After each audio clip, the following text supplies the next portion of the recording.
കേരളത്തോട് വളരെ അടുത്ത് കിടക്കുന്ന, അതായത് കാസർഗോഡ് നിന്ന് വെറും 100 കിലോമീറ്റർ അകലെ കിടക്കുന്ന ധർമ്മസ്ഥല എന്ന കർണാടകയിലെ ഒരു പ്രധാന തീർത്ഥാടന കേന്ദ്രത്തിൽ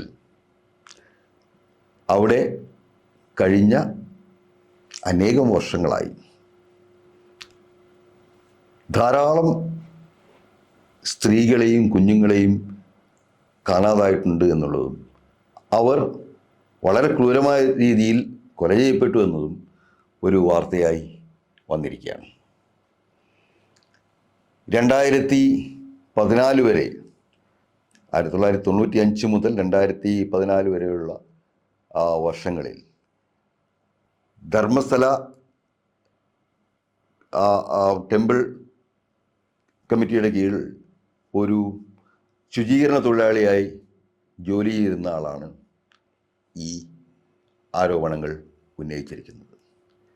എല്ലാ തെളിവുകളും അയാളുടെ പക്കലുണ്ടെന്ന് പറയുകയും ഈ 100ഓളം സ്ത്രീകളെ, വളരെ ക്രൂരമായ രീതിയിൽ ആക്രമിക്കപ്പെട്ടിരിക്കുന്ന സ്ത്രീകളെ മൃതദേഹങ്ങൾ അയാൾ ഭീഷണി മൂലം അവിടെ മറവ് ചെയ്തിട്ടുണ്ട് എന്നാണ് അദ്ദേഹം പറയുന്നത്.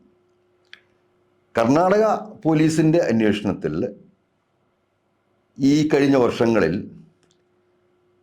ഏതാണ്ട് 600ഓളം ആളുകളെ ഈ ധർമ്മസ്ഥലയിൽ നിന്ന് കാണാതായിട്ടുണ്ട്. അത് ബെൽത്തങ്ങാടി എന്ന് പറഞ്ഞാൽ അവിടെ നിന്ന് ഒരു 13 കിലോമീറ്റർ അപ്പുറത്തുള്ള പോലീസ് സ്റ്റേഷനായിരുന്നു 2014 വരെ അവിടെ ജൂറിസ്ഡിക്ഷൻ ഉണ്ടായിരുന്നത്. അപ്പോൾ അവിടുത്തെ ആ കണക്കുകൾ അനുസരിച്ചാണ് അപ്പോൾ 600ഓളം പേരെ കാണാതായിട്ടുണ്ട്. അതിൽ 400-ലേറെ പേർ സ്ത്രീകളാണ് എന്നുള്ള ഞെട്ടിപ്പിക്കുന്ന കണക്കുകൾ പോലീസിൻ്റെ കൈവശമുണ്ട്.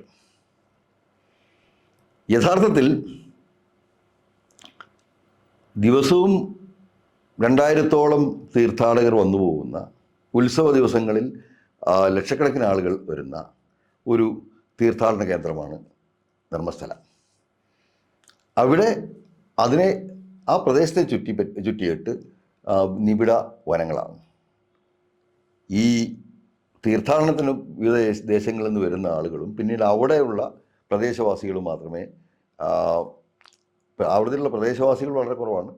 അതിൽ നിന്ന് ഈ വരുന്ന ആളുകളാണ് ഇപ്പോൾ വിവിധ ദേശങ്ങളിൽ നിന്ന്, മറ്റ് കർണാടകയിൽ നിന്നും മറ്റ് സംസ്ഥാനങ്ങളിൽ നിന്നൊക്കെ വരുന്ന തീർത്ഥാടകരാണ് അവർ പ്രധാനമായിട്ടുള്ളത്. അപ്പോൾ നേരത്തെ തന്നെ ഈ മാൻ മിസ്സിംഗ് പരാതികൾ അവിടെ ധാരാളമായിട്ടുണ്ട്. പക്ഷേ ഈ പരാതികൾ കൊണ്ട് നൽകുന്നത് ബെൽത്തങ്ങാടിയിലെ പോലീസ് സ്റ്റേഷനിലാണ്. അവർക്ക് പ്രായോഗികമായിട്ട് അന്വേഷിക്കാനുള്ള പരിമിതികളുണ്ട്. കാരണം ഈ പ്രദേശത്ത് പ്രോപ്പറായിട്ടുള്ള പോലീസിങ് ഇല്ല എന്നുള്ളത് വളരെ മുമ്പേ ഉള്ളൊരു ആരോപണമാണ്. അങ്ങനെ 2015-ലാണ് അവിടെ ഒരു പോലീസ് സ്റ്റേഷൻ ഉണ്ടാവുന്നത്. അതിനും കാരണമായത് 2012-ൽ ഒരു കോളേജ് വിദ്യാർത്ഥിനിയുടെ ദാരുണമായ മരണമാണ്. ആ പ്രദേശത്തുകാരി തന്നെയായിട്ടുള്ള ഒരു കോളേജ് വിദ്യാർത്ഥി, സൗജന്യ എന്ന കോളേജ് വിദ്യാർത്ഥിനി, ആ കുട്ടി കോളേജ് കഴിഞ്ഞ് വൈകുന്നേരം 4 മണിക്ക് അങ്ങാടിയിൽ ബസ് ഇറങ്ങുന്നത് ആ കുട്ടിയുടെ അമ്മാവൻ അദ്ദേഹത്തിൻ്റെ കടയിൽ നിന്ന് കാണുന്നുണ്ട്. ആ കുട്ടി മറ്റു പലരെയും അവിടെ കാണുന്നുണ്ട്. വളരെ സന്തോഷത്തോടെ വീട്ടിലേക്ക് പോകുന്നു. ഏകദേശം 3 കിലോമീറ്റർ ദൂരത്താണ് വീട്. അതിലൊരു 1.5 കിലോമീറ്റർ വരെയുള്ള സ്ഥലത്ത് കൂടെയുള്ള കോളേജിലുള്ള മറ്റു വിദ്യാർത്ഥികളുണ്ടായിരുന്നു. ഈ സ്ഥലം കഴിഞ്ഞതിന് ശേഷം വീട്ടിലേക്ക് എത്താനുള്ള കുറഞ്ഞ ആ ദൂരത്തിനുള്ളിൽ ആ കുട്ടിയെ കാണാതാവുകയും അന്ന് രാത്രി തന്നെ ബെൽത്തങ്ങാടി പോലീസ് സ്റ്റേഷനിൽ രാത്രി 10 മണിയോടെ അച്ഛനും മറ്റു ബന്ധുക്കളും എത്തി പരാതി നൽകുകയും ചെയ്തെങ്കിലും പിറ്റേന്ന് വളരെ ക്രൂരമായ രീതിയിൽ കൊലപ്പെടുത്തിയിട്ടുള്ള ശവശരീരമാണ് ഒരു അരുവിയുടെ കരയിൽ നിന്ന് കിട്ടുന്നത്. അത് വലിയ ജനരോഷമുണ്ടാക്കി. ആളുകൾ വളരെയധികം പ്രക്ഷോഭത്തിലേക്ക് നീങ്ങി. അപ്പോൾ ആ കേസിൽ 2 ദിവസം കഴിഞ്ഞിട്ട് ഒരു യുവാവിനെ അറസ്റ്റ് ചെയ്യുന്നു. അയാൾ അടുത്ത ഗ്രാമത്തിലുള്ള ഒരാളാണ്. അയാൾ ഒരു ഹോട്ടലിൽ ജോലി ചെയ്യുന്ന ഒരു സാധാരണ മനുഷ്യനാണ്. സ്വല്പം ഒരു മാനസിക വൈകല്യമുള്ള ആളാണെന്നാണ് പറയപ്പെടുന്നത്. അയാളെ അറസ്റ്റ് ചെയ്യുന്നു. അയാളെ അറസ്റ്റ് ചെയ്യുന്നതിന് മുമ്പായിട്ട് കുറേ പേര് ചേർന്നാണ് അയാളെ അവിടെ പോലീസ് സ്റ്റേഷനിലേക്ക് എത്തിക്കുന്നത്. ആ പോലീസിനെ എത്തിച്ച ആളുകളുടെ പേരിൽ ധാരാളം ആരോപണങ്ങൾ നാട്ടുകാർ ഉന്നയിക്കുകയും ചെയ്തിരുന്നു. അങ്ങനെയുള്ള ആളുകൾ പിടിച്ചുകൊണ്ടുവന്ന് കൊടുത്ത ഈ ചെറുപ്പക്കാരനെ കഠിനമായി അയാൾക്ക് മർദ്ദനമേറ്റിരുന്നു. ഇയാളുടെ പേരിൽ ഈ കൊലപാതകം ആരോപിക്കപ്പെട്ടു. അയാൾ അന്നും ഇന്നും പറയുന്ന ഒരേ ഒരു കാര്യം, അയാൾക്ക് ഇതിനെക്കുറിച്ചൊന്നും അറിയില്ല, യാതൊന്നും അറിയില്ല. അയാൾ ക്ഷേത്ര സന്ദർശനത്തിന് വന്ന ഒരാളാണ്. അയാൾ വന്നത് ആ 11-ാം തീയതി രാവിലെയാണ് അയാൾ അവിടെ എത്തിയത്. 9-ാം തീയതിയാണ് കൊലപാതകം നടക്കുന്നത്. 11-ാം തീയതിയാണ് എത്തിയത്. അയാളുടെ കയ്യിൽ ബസ് ടിക്കറ്റ് പോലും ഉണ്ടായിരുന്നു. അതെല്ലാം പിടിച്ചു വാങ്ങി നശിപ്പിച്ചു. അങ്ങനെ അയാളെ പ്രതിയാക്കി.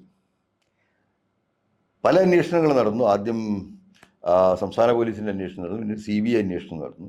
ഇതിലൊക്കെ വലിയ ജനങ്ങൾ വളരെ അജിറ്റേറ്റഡ് ആയപ്പോൾ ഒരു പ്രതിയെ അവിടെ സൃഷ്ടിക്കപ്പെട്ടു എന്നുള്ളതാണ്. പിന്നീട് കോടതി ഈ അടുത്ത ദിവസങ്ങളിൽ പാവപ്പെട്ട ചെറുപ്പക്കാരനെ നിരപരാധി എന്ന് കണ്ട് വിട്ടയച്ചു.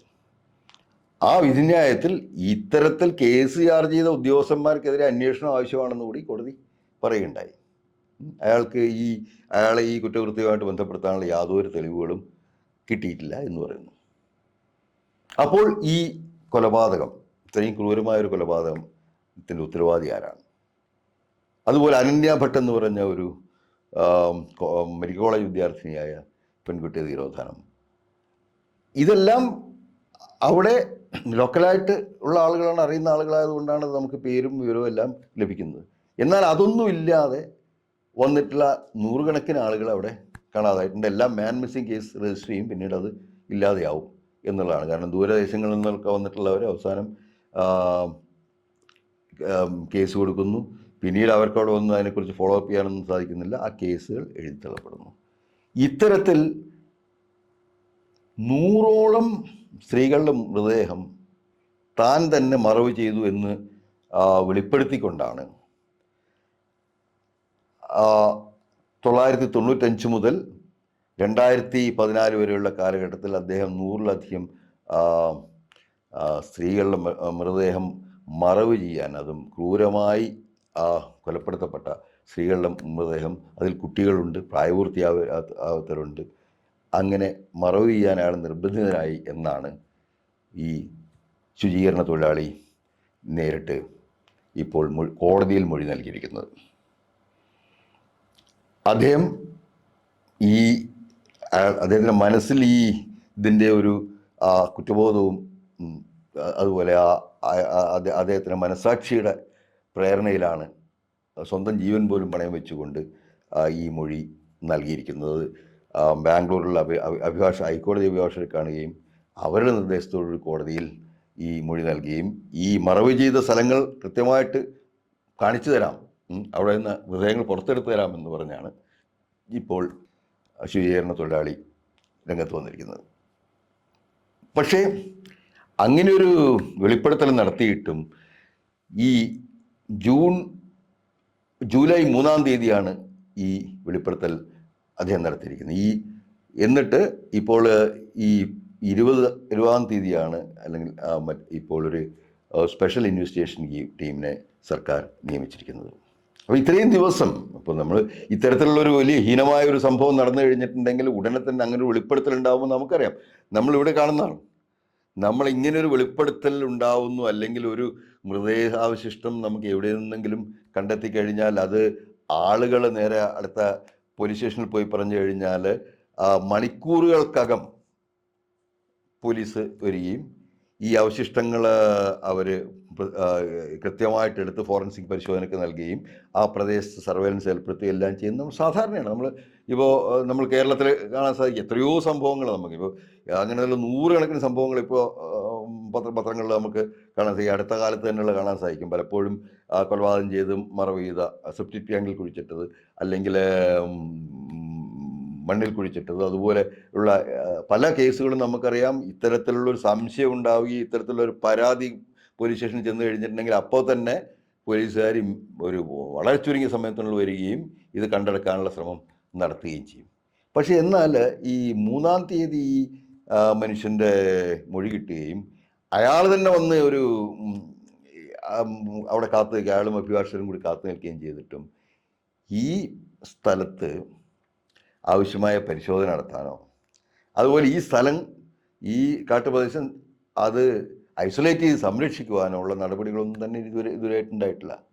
അപ്പോൾ ഇത്തരം കാര്യങ്ങളൊക്കെ നൽകുന്ന സൂചന ഈ പ്രതികൾ ഒരു ചില്ലറക്കാരല്ല എന്നുള്ളതാണ്. വളരെയധികം രാഷ്ട്രീയ സ്വാധീനവും പണവുമുള്ള ആളുകളായിരിക്കണം പ്രതികൾ. അതിനാൽ തന്നെയാണ് ഇത്തരം ഈ അന്വേഷണത്തിൽ ഈ മെല്ലെപ്പോക്ക് ഉണ്ടാവുന്നത്. പക്ഷേ ഈ സംഭവം ഇന്ത്യയുടെ തന്നെ മനസാക്ഷിയെ ഞെട്ടിക്കുന്നതാണ്. ഇന്ത്യയിൽ ഒരിടത്തും ഇത്തരത്തിലുള്ള അതിക്രൂരമായ ഒരു സംഭവം റിപ്പോർട്ട് ചെയ്യപ്പെട്ടില്ല. 79 മുതൽ ആണ് എന്നാണ് ഇപ്പോൾ ആളുകൾ പറയുന്നത്. പുതിയ പുതിയ തെളിവുകളും പുതിയ പുതിയ ആളുകളും പുതിയ പുതിയ സാക്ഷികളും രംഗത്ത് വരുന്നുണ്ട്. ഒരു ടിപ്പർ ഡ്രൈവർ അടക്കമുള്ള ആളുകൾ പല മാധ്യമങ്ങളിലൂടെയും രംഗത്ത് വന്നിട്ടുണ്ട്, ഇത്തരം സംഭവങ്ങൾ കണ്ടതായ സാക്ഷികളായിട്ട്. അപ്പോൾ അവിടെ ഒരു വലിയ ജനരോഷം ആളിപ്പടരുകയാണ്. അതേസമയം തന്നെ ഈ വിഷയവുമായിട്ട് ബന്ധപ്പെട്ടിട്ട് ഇത് പുറത്തു കൊണ്ടുവന്നത് സാമൂഹ്യ മാധ്യമങ്ങളാണ്. ആ സാമൂഹ്യ മാധ്യമങ്ങളിലുള്ള പലർക്കും അതിൻ്റെ പോസ്റ്റുകൾ തന്നെ പിൻവലിക്കേണ്ട ഗതികേടുണ്ടായിട്ടുണ്ട്. അതുപോലെ തന്നെ മറ്റു പല മാധ്യമങ്ങൾക്കെതിരെയും ഇപ്പോൾ മതസ്പർദ്ധ വളർത്തി എന്നൊക്കെ പറഞ്ഞുകൊണ്ട് കേസുകൾ വരുന്നുണ്ട്. അപ്പോൾ ഇത് എല്ലാ രീതിയിലും ഒതുക്കുവാനുള്ള ഒരു ശ്രമം നടക്കുന്നുണ്ടെന്നുള്ളത് വളരെ പരമാർത്ഥമായ കാര്യമാണ്. അത് കർണാടകയിൽ തന്നെ പ്രധാനപ്പെട്ട മാധ്യമങ്ങളൊന്നും തന്നെ ഈ വാർത്ത റിപ്പോർട്ട് ചെയ്തിട്ടില്ല. ദേശീയ ചാനലുകളും ചില ദേശീയ പത്രങ്ങളും കേരളത്തിലുള്ള ചില ചാനലുകളുമാണ്. കേരളത്തിലും ഇപ്പോൾ പ്രധാനപ്പെട്ട പല ചാനലുകളും ഈ കാര്യം റിപ്പോർട്ട് ചെയ്തിട്ടേ ഇല്ല. പക്ഷെ അതേസമയം കേരളത്തിലുള്ള 1-2 ചാനലുകളാണ് ഈ വാർത്ത സംപ്രേഷണം ചെയ്യുകയും അതിൻ്റെ അന്വേഷണങ്ങളിൽ കൂടുതൽ ജാഗ്രത പുലർത്തുകയും ചെയ്യുന്നത്. അപ്പോൾ ഇക്കാര്യത്തിൽ കൃത്യമായ ഒരു അന്വേഷണം ഉണ്ടാവേണ്ടതുണ്ട്. ഇത്രയും നിഷ്ഠുരമായി ഈ കൊലപാതകങ്ങൾ ചെയ്ത ആളുകൾ ഇപ്പോൾ 1979 ഈ കൊലപാതകങ്ങൾക്ക് ഉത്തരവാദികളായിട്ടുള്ളവർ ഇന്ന് ജീവിച്ചിരിക്കണമെന്ന് പോലുമില്ല. ഉണ്ടെങ്കിൽ തന്നെ അവിടെ വളരെ പ്രായമായിട്ടുള്ള ആളുകളായിരിക്കും. പക്ഷെ അന്ന് മുതൽ ഇതുവരെ ഈ പറയുന്ന പീരീഡ് വരെ ഇപ്പോൾ അനന്യയുടെ കാര്യത്തിലായാലും അല്ലെങ്കിൽ ഈ അതിനുശേഷം നടന്നിട്ടുള്ള 22 നടന്നിട്ടുള്ള കൊലപാതകത്തിലായാലും എല്ലാം ഇത് തുടർന്നു പോകുന്നു എന്നാണ് നമ്മൾ മനസ്സിലാക്കുന്നത്. അപ്പോൾ ഒരു കൃത്യമായിട്ടുള്ള ഒരു ഗൂഢസംഘം ഇതിന് പിന്നിൽ പ്രവർത്തിക്കുന്നുണ്ട്. അപ്പോൾ അത് വെളിച്ചത്ത് വരേണ്ടത് വളരെ അത്യാവശ്യമാണ്. അതുപോലെ തന്നെ ഈ രാജ്യത്തിൻ്റെ തന്നെ മനസാക്ഷിയെ നടക്കുന്ന ഈ കുറ്റകൃത്യത്തിലെ ജീവിച്ചിരിക്കുന്ന പ്രതികളെല്ലാം തന്നെ നിയമത്തിൻ്റെ മുന്നിൽ വരേണ്ടതുണ്ട്. അവർക്ക് മാതൃകാപരമായിട്ടുള്ള ശിക്ഷ ലഭിക്കേണ്ടതുണ്ട്. അതിന് ഈ ഇരകളുടെ ബന്ധുക്കൾ മാത്രമല്ല, ആ നാട്ടിലെ ജനങ്ങൾ മാത്രമല്ല, എല്ലാവരുടെയും മനസാക്ഷിയുള്ള ഏതൊരു വ്യക്തിയുടെയും പിന്തുണയും അതുപോലെ തന്നെ കൃത്യമായ ജാഗ്രതയും ഈ വിഷയത്തിൽ ഇതിൻ്റെ അന്വേഷണത്തിൽ ആവശ്യമാണ്. പ്രതികളെ നിയമത്തിന് മുന്നിലെത്തിച്ച് ആവശ്യമായ കൃത്യമായ ശിക്ഷ, ഏറ്റവും കൂടിയ അർഹിക്കുന്ന ശിക്ഷ തന്നെ നൽകുന്നതുവരെ ഈ അന്വേഷണത്തിന് വളരെ ജാഗ്രതയോടെ എല്ലാവരും ഈ അന്വേഷണത്തെ സഹകരിക്കണം എന്നുള്ളതും ഒരു ഏറ്റവും പ്രധാനപ്പെട്ട കാര്യമാണ്. ധർമ്മസ്ഥലയിൽ ശുചീകരണ തൊഴിലാളി വെളിപ്പെടുത്തിയ ഈ കൊലപാതക പരമ്പരയിൽ 1995 മുതൽ 2015 വരെ അയാൾ തന്നെ നേരിട്ട് സംസ്കരിച്ച നൂറുകണക്കിന് മൃതദേഹങ്ങളെക്കുറിച്ചുള്ള വെളിപ്പെടുത്തലുകൾ സ്പെഷ്യൽ ഇൻവെസ്റ്റിഗേഷൻ ടീം അന്വേഷണം ആരംഭിച്ചു കഴിഞ്ഞു. ഇപ്പോൾ അന്വേഷണത്തിൻ്റെ ദിവസങ്ങൾ കഴിയുമ്പോൾ 13ഓളം സ്പോട്ടുകളിൽ ശുചീകരണ തൊഴിലാളി കാണിച്ചു കൊടുത്ത 13ഓളം സ്പോട്ടുകളിൽ അതിൻ്റെ ഉദ്ഖനനം നടക്കുകയാണ്. ഇപ്പോൾ അതിൽ 2ാമത്തെ ദിവസം ഒരു മനുഷ്യൻ്റെ അസ്ഥികൂടം 6ാമത്തെ സ്പോട്ടിൽ നിന്ന് ലഭിച്ചിരിക്കുന്നതെന്നാണ് മാധ്യമങ്ങൾ പറയുന്നത്. അതുപോലെ തന്നെ മുൻപേ ഒരു സ്ത്രീയുടെ വസ്ത്രാവശിഷ്ടങ്ങളും അതുപോലെ തന്നെ ആധാർ കാർഡും എല്ലാം ലഭിച്ചിട്ടുണ്ടെന്നും പറയുന്നു. ഈ അന്വേഷണമെല്ലാം തന്നെ അങ്ങേയറ്റം രഹസ്യമായി വളരെ കോൺഫിഡൻഷ്യലായാണ് നടന്നുകൊണ്ടിരിക്കുന്നത്. പൊതുജനങ്ങൾക്കോ മാധ്യമങ്ങൾക്കോ അങ്ങോട്ട് പ്രവേശനമില്ല. അപ്പോൾ ഇതൊക്കെയാണ് ഇപ്പോൾ കിട്ടുന്ന വിവരങ്ങൾ. ഇതിൽ നിന്ന് ഇനി ബാക്കിയുള്ള സ്ഥലങ്ങളും കൂടി പരിശോധിച്ച് കഴിയുമ്പോൾ ശുചീകരണ തൊഴിലാളി പറഞ്ഞ കാര്യങ്ങൾ സത്യമാവാനാണ് സാധ്യത തെളിഞ്ഞു വരുന്നത്. തീർച്ചയായും ഹീനമായ കുറ്റകൃത്യങ്ങൾ കുറ്റവാളികളെ അവരുടെ ജീവിതം മുഴുവനും അതിനുശേഷവും പിന്തുടരും എന്ന് ധാരാളം ഉദാഹരണങ്ങൾ നമ്മൾ കണ്ടു കഴിഞ്ഞിട്ടുണ്ട്. ഈ ഹീനമായ കുറ്റകൃത്യങ്ങൾ കുറ്റവാളികളെ വർഷങ്ങൾക്ക് ശേഷവും എല്ലാ തെളിവുകളും നശിപ്പിക്കാൻ ശ്രമിച്ചതിന് ശേഷവും പിന്തുടരുന്നതായിട്ടാണ് നമുക്ക് കാണുന്നത്. അതിനാൽ തന്നെ ഈ ക്രൂരമായ കൊലപാതകങ്ങളുടെ പിന്നിൽ പ്രവർത്തിച്ച ഹീനശക്തികൾ വെളിയിൽ വരുമെന്നും അതുപോലെ തന്നെ അവർ അർഹമായ ശിക്ഷ ഏറ്റുവാങ്ങേണ്ടി വരുമെന്നും നമുക്ക് ന്യായമായിട്ടും പ്രതീക്ഷിക്കാം. എന്ത് സംഭവിച്ചാലും ഇത്തരം ഹീനകൃത്യങ്ങൾ കുറ്റവാളികളെ പിന്തുടരുക തന്നെ ചെയ്യും. തെളിവുകൾ വർഷങ്ങൾക്ക് ശേഷമാണെങ്കിലും അവർക്കെതിരെ സംസാരിക്കുക തന്നെ ചെയ്യും എന്നാണ് നമുക്ക് ഈ സംഭവത്തിൽ നിന്ന് നമുക്ക് പറയാൻ പറ്റുന്ന കാര്യം. ഇതാണ് കുറ്റവാളികൾ പഠിക്കേണ്ട പാഠം.